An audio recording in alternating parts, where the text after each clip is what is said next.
निश्चित तौर पर आज बड़ी खुशी का दिन है। राजस्थान के अंदर मंत्रिमंडल आकार ले रहा है। लोगों की आकांक्षाओं को पूरी करने के लिए एक ऐसी टीम जो भजनलाल जी के नेतृत्व में राजस्थान में सुशासन लेकर आएगी, राजस्थान को उन राह पर ले चलेगी जिन संकल्पों के साथ हमने सत्ता संभाली है। राजस्थान के लोगों ने जनादेश दिया है, उस जनादेश को पूरा करने के लिए हमारी पूरी टीम, मंत्रिमंडल की पूरी टीम जो संतुलित होगी, सभी वर्गों का प्रतिनिधित्व करेगी, अनुभवी और नव ऊर्जा से लवरेज लोग रहेंगे।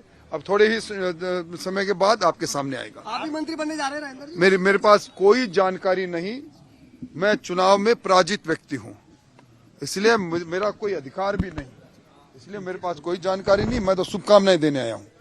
किस तरह का मंत्रिमंडल रहेगा? क्या सभी अभी मंत्रिमंडल की जानकारियां आप लोगों के पास स्नेह स्नेह पहुंच रही है, पहुंच जाएगी। निश्चित तौर पर जब इतने चिंतन और मंथन के बाद मंत्रिमंडल आया है तो अमृत ही अमृत देने वाला मंत्रिमंडल होगा। भजनलाल जी का के मंत्रिमंडल से जो भजन निकलेंगे उसमें सर्वांगीण विकास के एक साकार सपना साकार होने की ओर राजस्थान आगे बढ़ेगा। कहा जा रहा था कि वसुंधरा राजे जी मौजूद नहीं रहेंगी, वो अपनी पुत्र वधू के यहाँ जाकर संवेदना प्रकट करने जाएंगी। उनके बेटे के ससुर की डेथ हो गई थी सर।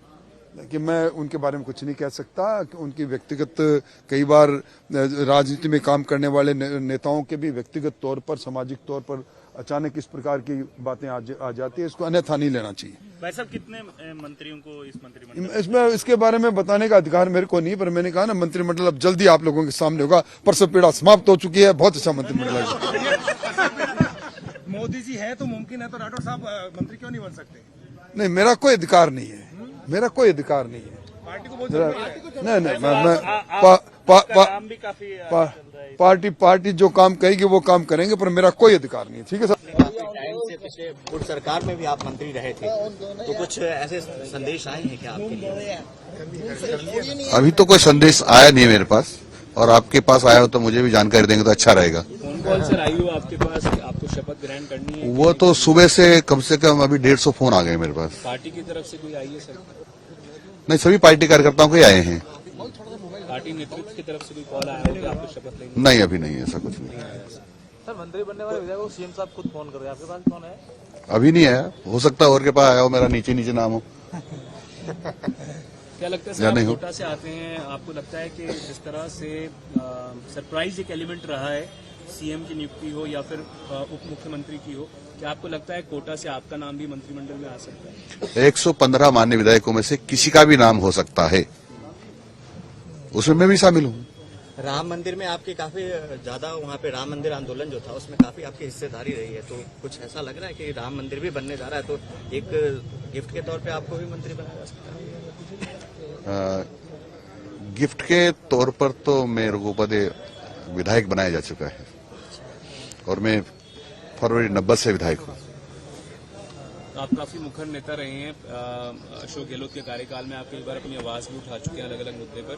क्या आपको लगता है कि पार्टी में, आपने कहा 115 में से कोई भी मंत्री बन सकता है, पर आपको लगता है क्या कि अगर आपको मंत्री बनाया जाता है तो पार्टी ज्यादा सशक्त हो सकती है लोकसभा चुनाव से पहले? मैंने कहा ना, पार्टी तो सशक्त है ही। ज्यादा सशक्त हो सकती है क्या? बहुत ही सशक्त है, और जब माननीय मोदी जी इसका नेतृत्व कर रहे हैं उसमें सशक्त की कोई गुंजाइश और नहीं है कि भाई कहीं कमजोर हो। और 400 सीटें लोकसभा की जीत करके माननीय नरेंद्र जी मोदी फिर प्रधानमंत्री बनेंगे। सबको बेताबी है मंत्रिमंडल किस तरह का होगा, कितनी संख्या होगी?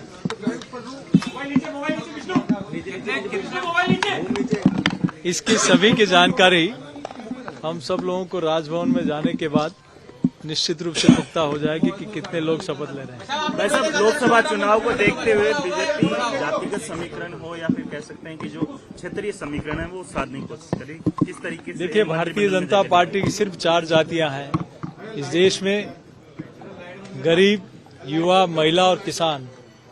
ये 4 जातियां हैं, और इन 4 जातियों के कल्याण के लिए, उन्नति और प्रगति के लिए, उत्थान के लिए भारतीय जनता पार्टी की सरकार काम करती है। और आप लोगों ने देखा है कि कोई सरकारें थी जो 5 वर्ष के लिए चुनी गई, लेकिन अंतिम 5 महीनों में अपना चेहरा ठीक से वापस जनता के बीच में ले जाने के लिए कुछ काम किया, वो दिखावे के लिए काम किया। लेकिन यहाँ 1 महीना भी नहीं हुआ, लेकिन एक ऐतिहासिक निर्णय कई माननीय मुख्यमंत्री भजनलाल जी शर्मा के नेतृत्व में इस सरकार ने किया है।